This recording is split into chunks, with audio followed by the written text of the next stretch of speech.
मुंबई में होने वाले बीएमसी चुनाव में एआईएमआईएम चीफ असदुद्दीन ओवैसी अपनी पूरी ताकत झोंक रहे हैं।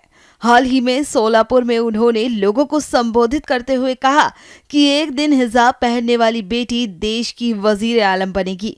है कि कोई भी भारत का नागरिक वजीर आजम बन सकता है, सदर जमहूरिया बन सकता है, चीफ मिनिस्टर बन सकता है, मेयर बन सकता है।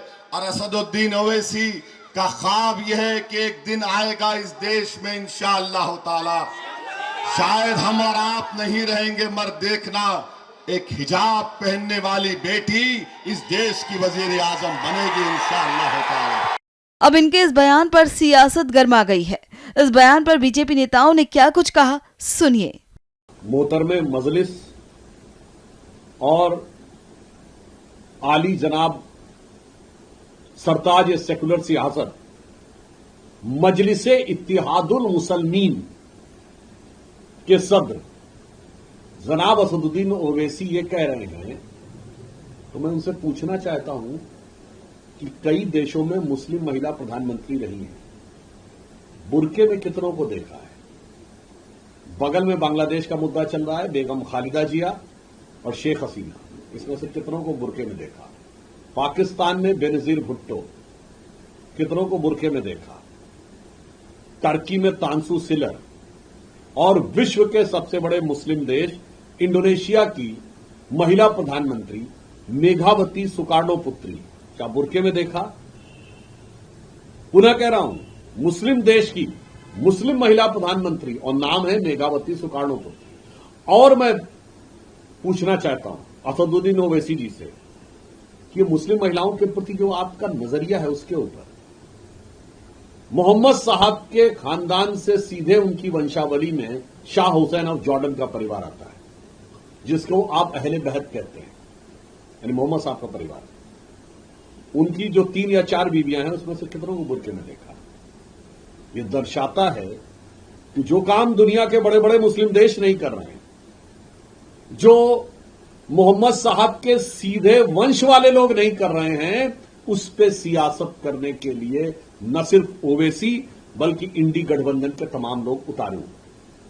अंत में उनसे कहना चाहूंगा, ओवैसी साहब, वो प्रधानमंत्री वाला ख्वाब तो अभी ख्वाब ही रहने वाला है, जो हकीकत है वो करके दिखा दीजिए। जरा अपनी पार्टी की सदर किसी बुरके वाली महिला को बना के दिखा दीजिए, तो समझ में आ जाए कि आपकी बात में कितनी सदाकत है और आपकी सियासत में हकीकत में मुस्लिम महिलाओं के लिए कितनी अदावत और कितनी मोहब्बत।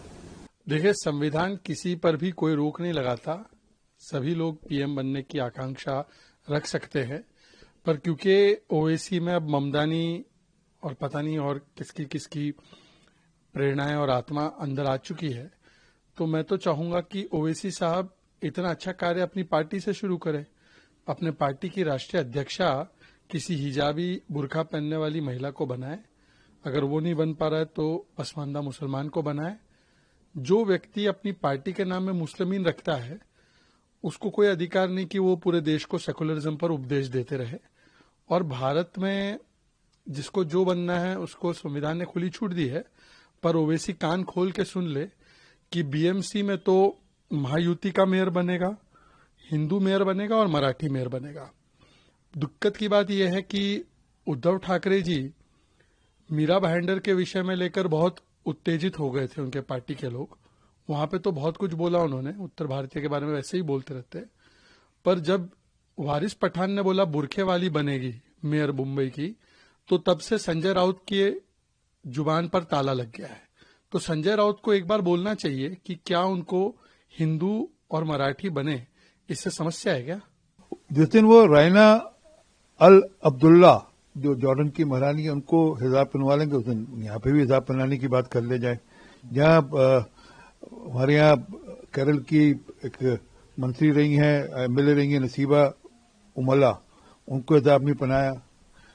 इल्तिजा मुफ्ती या हुआ मुफ्ती को कभी हिजाब पहनाने की बात नहीं करते वो। कभी वो सकीना इट्टू जो मंत्री है सरकार के अंदर इस समय कश्मीर में, उसको हिजाब पहनाने की बात नहीं करते। समय क्या है कि ये जानकर चुनाव के आसपास इस प्रकार का माहौल खड़ा करते हैं। देश के अंदर 140 करोड़ लोग हैं, कोई 125 करोड़ के लगभग शरणार्थी हैं। तय कर लेंगे किसने देश का प्रधानमंत्री बनना है, पर इस समय अभी अगले 25, 30, 40 साल तो मुझे लगता नहीं कि कोई प्रधानमंत्री का स्लॉट खाली है। कि यहाँ लोकतंत्र में अधिकार सबको चुनने का है, खड़ा होने का है और मतदान देने का है।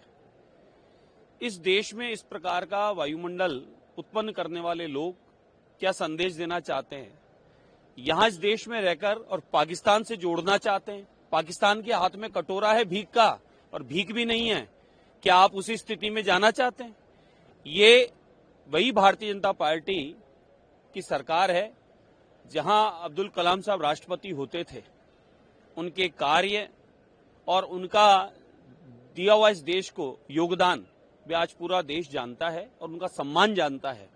लेकिन आप लोग इस प्रकार का वायुमंडल बनाकर इस प्रकार की चर्चा करके क्या संदेश देना चाहते हैं, क्या मैसेज देना चाहते हैं, क्या इशारा कर रहे हैं? आप लोग सीधी सीधी भाषा में सरिया कानून यहां लागू करना चाहते हैं, जो इस देश में कतई संभव नहीं है और कभी भी ऐसा होने नहीं देंगे।